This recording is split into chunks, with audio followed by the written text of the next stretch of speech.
유부녀 직장 상사와 출장을 갔는데 방이 하나뿐이었습니다. 오늘의 이야기 시작합니다. 그때는 제가 결혼 전의 일이었어요. 30대 초반이었습니다. 혈기왕성한 나이였죠. 그 당시에는 왜 그렇게 야근이 많았는지 모르겠습니다. 우리 부서는 야근이 거의 당연한 분위기였어요.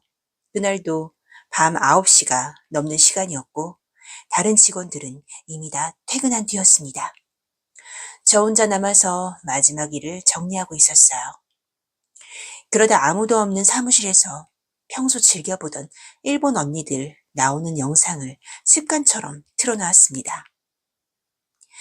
여자친구와 헤어진 지도 좀 된 상태였으니까요. 주변을 한번 더 둘러봤습니다. 사무실에는 아무도 없었어요. 그래서 조금 마음을 놓고 모니터를 보고 있었습니다. 클라이막스에 거의 도달하려던 그 순간이었어요. 갑자기 뭔가 느낌이 이상했습니다. 고개를 돌렸어요. 유부녀 부장님이 제 모니터 화면을 보고 있었습니다. 순간 심장이 쿵 하고 내려앉았죠. 너무 놀라서 급하게 화면을 꺼버렸어요.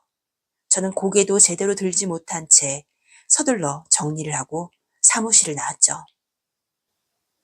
그날 이후 회사에서 부장님과 눈이 마주칠 때마다 쪽팔려서 눈도 제대로 못 마주치겠더라고요. 그런데 이상하게도 부장님은 저를 볼 때마다 야릇한 표정을 짓고 있었습니다. 어느 날이었습니다. 부장님이 제 자리로 와서 말했습니다. 이 대리, 다음 주 출장 하나 잡혔어. 지방 거래처 건인데 이들이랑 내가 가기로 했어. 저는 당황했지만 네 부장님 이라고 대답했어요. 부장님은 말했습니다. 자료는 내가 챙길 거니까 이 대리는 운전만 하면 돼. 그리고는 제 어깨를 툭 치더니 잘해 라고 말하고 그대로 지나갔습니다. 출장 당일 저는 회사 차를 몰고 부장님과 함께 지방으로 내려갔습니다. 그날 부장님은 짧은 미니스커트 차림이었어요. 부장님은 조수석에 앉아 다리를 꼬고 있었습니다. 운전을 하다 보니 시야 한쪽으로 부장님의 허벅지 라인이 그대로 보이더라고요. 안 보려고 해도 눈에 들어왔고 이상한 기분이 들었습니다. 업무 이야기를 조금 하다가 차 안은 다시 조용해졌어요. 저는 운전에 더 집중하려고 음악을 틀었습니다. 출장일은 생각보다 빨리 끝났습니다. 원래는 그날 바로 올라올 예정이었죠. 그런데 그날은 기상 상태가 좋지 않았습니다. 태풍이 올라오고 있었고 비와 바람이 점점 거세지고 있었습니다. 도로 곳곳에 가로수가 쓰러졌다는 소식도 들려왔어요. 그래서 어쩔 수 없이 근처 호텔을 찾아갔습니다. 하지만 태풍 때문에 투숙객이 몰린 상태였어요. 프런트 직원이 난감한 얼굴로 말했습니다. 죄송합니다. 지금 남은 객실이 하나뿐입니다. 순간 저는 당황했어요. 다른 호텔을 알아보려고 했습니다. 그때 부장님이 아무렇지도 않게 말했습니다. 됐어, 이 대리. 방 하나면 충분해. 그냥 여기서 눈 좀 붙이고 날씨 좋아지는 대로 새벽에 올라가면 되지. 그렇게 저와 부장님은 같은 호텔방으로 들어가게 됐습니다. 호텔방에 들어오자마자 부장님은 말했습니다. 이 대리, 나 먼저 씻을게. 그리고는 욕실로 들어갔어요. 욕실에서는 물소리가 한동안 계속 들렸습니다. 한참이 지난 뒤 욕실 문이 열리고 부장님이 나왔습니다. 머리를 수건으로 털면서 아무렇지도 않게 말했습니다. 이대리도 씻어. 저는 욕실로 들어갔습니다. 샤워를 하고 밖으로 나왔습니다. 방안을 보니 부장님 옷이 의자 위에 걸쳐 있었습니다.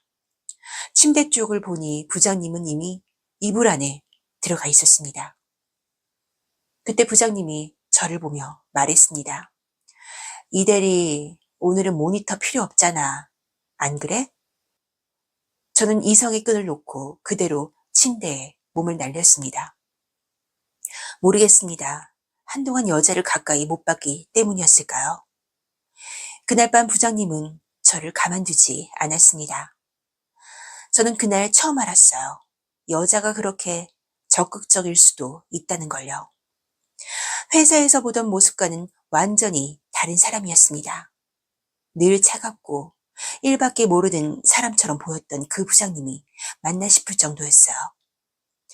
그날 밤 이후 제 회사 생활은 조금 편해졌습니다. 부장님과 저는 더 이상 직장 상사와 부하 직원이 아니라 잠자리 교우 같은 사이가 되어 있었으니까요. 저는 여자친구가 없는 빈자리가 있었고 부장님은 남편과의 관계가 오래 끊겨 있었으니까요. 그렇게 서로의 빈자리를 채워주는 사이로 회사에서 2년을 더 다녔습니다. 그리고 제가 회사를 옮기게 되면서 그 관계도 자연스럽게 끝이 났습니다. 지금도 가끔은 그 시절을 떠올리면 출장 갔던 그날 밤이 생각납니다. 참 아찔했던 젊은 날의 추억이었습니다.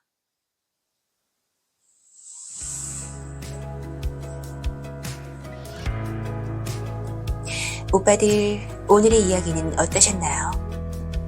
오늘도 끝까지 함께 해주신 우리 오빠들 정말 감사드려요. 구독과 좋아요도 잊지 마세요.